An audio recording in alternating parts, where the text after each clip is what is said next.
August 31st, 2022, a Super Hornet catches fire mid-flight over the Mediterranean.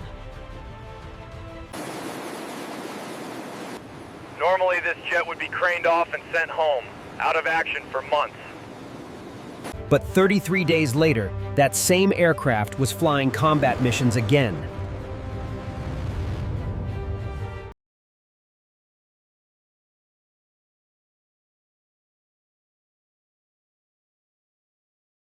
While the carrier kept moving.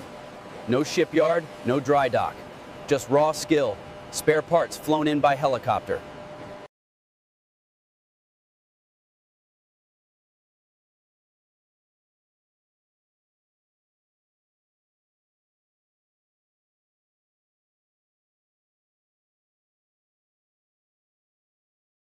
In some of the most hostile waters on the planet, and they can't afford to sail home every time something breaks.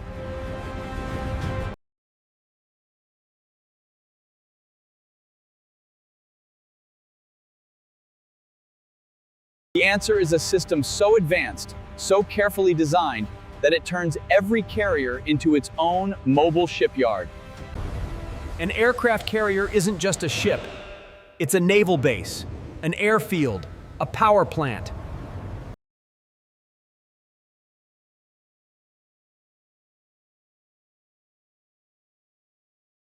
These vessels carry everything needed to survive and fight for months without touching land. And that includes fixing themselves. From patching hull breaches to rebuilding jet engines, the U.S. Navy has mastered the art of at-sea repair, in ways no other nation has come close to matching. But it wasn't always this way. The Navy learned these skills the hard way. Through fires, battle damage, and close calls that nearly sank billion-dollar warships. Today, what they've built is nothing short of extraordinary. If you've got respect for the men and women keeping these ships running in the toughest conditions imaginable, type PR out in the comments below. Every sailor who steps aboard a carrier goes through damage control training. It doesn't matter if you're a cook, a pilot, or an engineer. You learn to fight fires, stop flooding, and patch holes. Because when you're hundreds of miles from the nearest help, Everyone becomes a first responder. The ship is divided into repair zones, each with its own dedicated team. Repair Party 2 covers the forward third of the ship. Repair Party 3 handles the aft section. Repair Party 5 is stationed in the engineering spaces.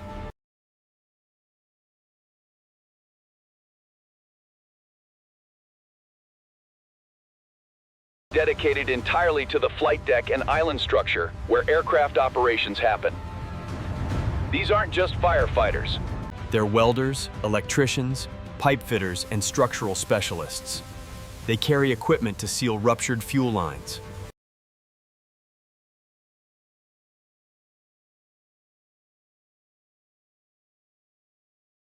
The Navy's damage control doctrine comes directly from World War II.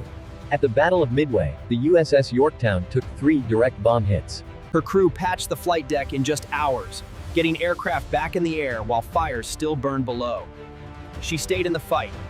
That kind of resilience became the standard.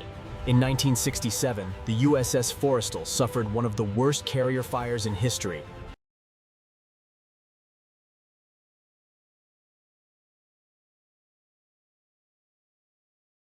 The crew fought for hours, throwing live bombs overboard by hand, flooding magazines to prevent total loss. Forrestal survived because her sailors refused to let her sink. The Navy turned that tragedy into a training revolution. Every recruit now watches footage from that fire. The lesson is clear. Damage control isn't optional. It's survival. Today, carriers train constantly. Dual carrier exercises bring crews from different ships together to share techniques. They simulate fires, floods, and battle damage while still pierside, so when the real thing happens at sea, muscle memory takes over. Carriers don't just react to emergencies. They're built to fix themselves as part of daily operations.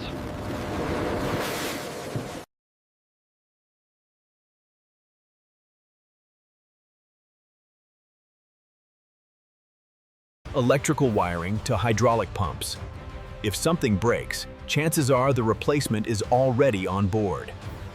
The Aircraft Intermediate Maintenance Department, known as AIMD, is basically a flying factory. It provides industrial-level repairs. For the air wings, jets, and helicopters, technicians can rebuild engines, replace damaged airframes, and overhaul avionics systems without ever leaving the ship. It's the kind of work that would normally require a dedicated shore facility, but carriers do it while underway. Then there's the engineering department. These are the people who keep the nuclear reactors running, generate all electrical power, and maintain every system that makes the ship livable. Fresh water production, air conditioning, sewage treatment.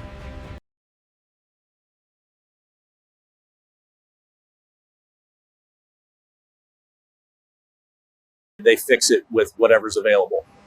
The maintenance management department coordinates everything. They schedule repairs, Prioritize work, and make sure the right people and parts are in the right place at the right time. It's a logistical ballet that never stops. But even with all this capability, carriers can't carry everything. That's where the next piece of the puzzle comes in. What happens when a part isn't on the ship? When a piece of equipment fails and the spare isn't in storage? Most people assume the carrier has to turn around. But the Navy has a solution that's been perfected over 80 years. And it happens while both ships are moving at full speed. It's called underway replenishment, or UNREP. Two ships pull alongside each other, just 150 feet apart. Cables stretch between them. Then fuel, ammunition, food, and repair parts start moving across.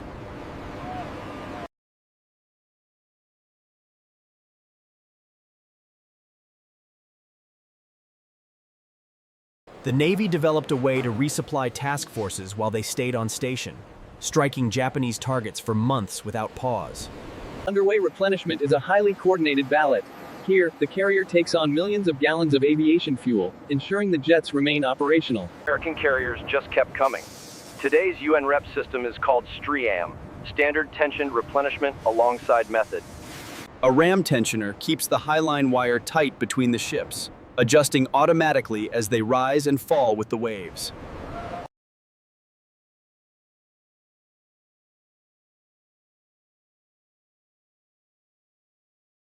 Before we go further, take just a second to hit that like button and subscribe. Over 98% of you watch without subscribing.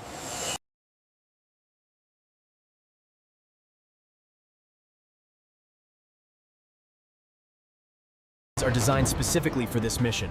They carry ammunition, fuel, repair parts, and supplies, operating independently for extended periods. When a carrier needs something, they rendezvous, pull alongside, and start the transfer. The whole operation can last up to 5 hours. And it's not just parts. Personnel move too. If the carrier needs a specialist, a technical expert can be flown out by helicopter. Or transferred by highline. When USS George H.W. Bush needed to repair that damaged Super Hornet, Fleet Readiness Centers sent engineers, tools, and replacement components directly to the ship. No port stop required. Modern carrier strike groups can stay at sea for 100 days straight. Thanks to UNREP. Fuel gets topped off every few days. Food comes in weekly. Critical parts arrive as needed. The carrier never has to slow down. That brings us back to January 2023 and the USS George H.W. Bush. The Navy had never attempted a repair on this complex at sea before. The Super Hornet's fire damage was extensive. The 68R door skin, the S11 skin panel, the starboard engine bay, and all the surrounding hardware were scorched and warped. Standard procedure would have been to ground the jet for the rest of the deployment, but the carrier's maintenance officer and the Air Wing commander had a different idea. What if they could fix it right there? They contacted multiple fleet readiness centers. Back in the States, engineers reviewed the damage reports and started planning. It took over 3 months to coordinate. But the answer came back. It's possible. The Navy flew out technical experts, parts and specialized tools. By helicopter. Then the real work began. For 33 days, technicians worked around the clock. They removed damaged sections, fabricated replacement panels, and rebuilt the engine bay from the inside out.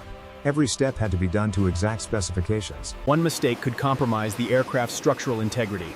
On January 9th, the repairs were complete. The jet was cleared for flight operations. It rejoined the squadron and kept flying combat missions. The success proved something the Navy had long suspected. With the right people, the right parts, and the right planning, they could do repairs at sea that were previously thought impossible.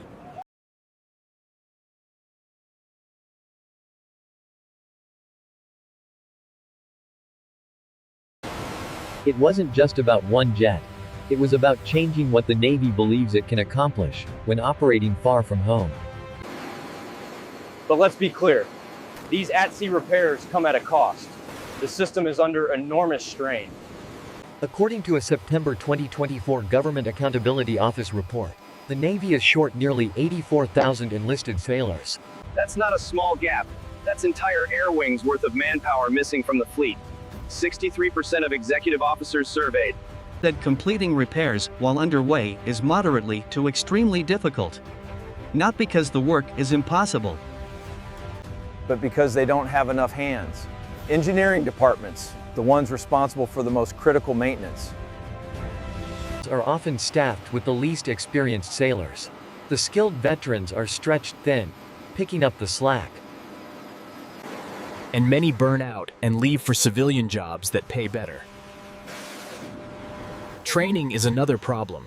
Sailors are arriving on ships without the in-depth, hands-on experience they need.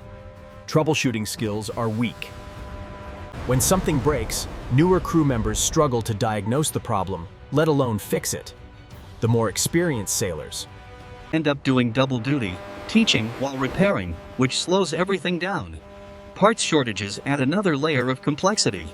The Navy's aircraft carrier community created a working group to address supply chain issues, but those solutions haven't been shared fleet-wide.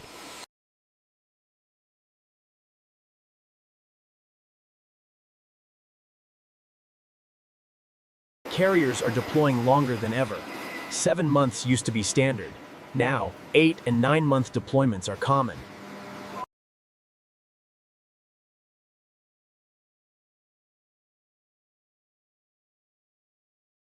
The longer a carrier stays at sea, the more wear and tear it accumulates, and the longer the maintenance period when it finally returns. USS Gerald R. Ford deployed for 8 months and came back needing a full year of repairs. USS Nimitz spent over a year in maintenance. After extended operations, the cycle is brutal. The fewer carriers available, the harder the remaining ones have to work. Which leads to longer repair periods, which keeps even more carriers out of action. Despite these challenges, the U.S. Navy's at-sea repair capability remains unmatched. No other nation operates a fleet with this level of self-sufficiency. Chinese carriers still rely heavily on port infrastructure. Russian vessels lack the spare parts networks and trained personnel to sustain extended operations. The Royal Navy has capable ships, but far fewer of them, and they face similar manpower shortages. American carriers can go anywhere and stay there. They've operated continuously in the Middle East for years. They patrol the Pacific, deterring aggression near Taiwan and the South China Sea. They surge to crisis zones within days.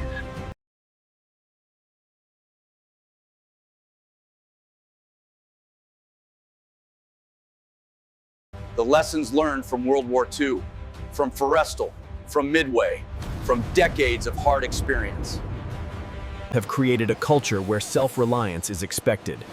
Crews don't wait for help. They solve problems. They improvise. They keep the ship running no matter what. And now, with the Super Hornet repair proving that even major airframe damage can be fixed at sea, the Navy is expanding what's possible. Engineers are working on ways to pre-position repair materials in forward operating areas.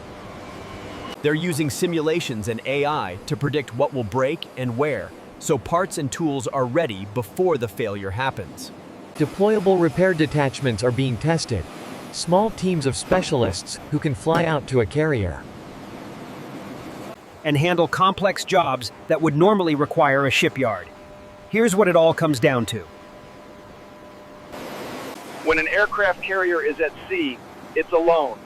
There's no tow truck, no repair shop down the road. No calling for backup. The ship and its crew have to be completely self-reliant. And they are. From the damage control teams standing ready to fight fires and floods, to the supply personnel managing thousands of parts, to the engineers keeping reactors running, to the flight deck crews fixing jets under the open sky, every person plays a role.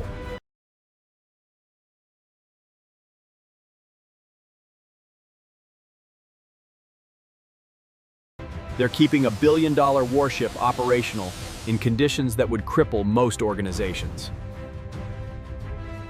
They're welding hull plates while waves crash over the deck. They're rebuilding engines while the ship maneuvers at high speed. They're doing it with fewer people, less time, and more pressure than ever before. And they're doing it because the mission demands it. That's what makes the U.S. Navy different. It's not just the technology. It's the people who refuse to quit when things break. The ones who figure it out, make it work, and keep the ship in the fight. If this video gave you a deeper appreciation for what these crews accomplish every single day, hit that like button and subscribe, and drop a comment letting us know what impressed you most.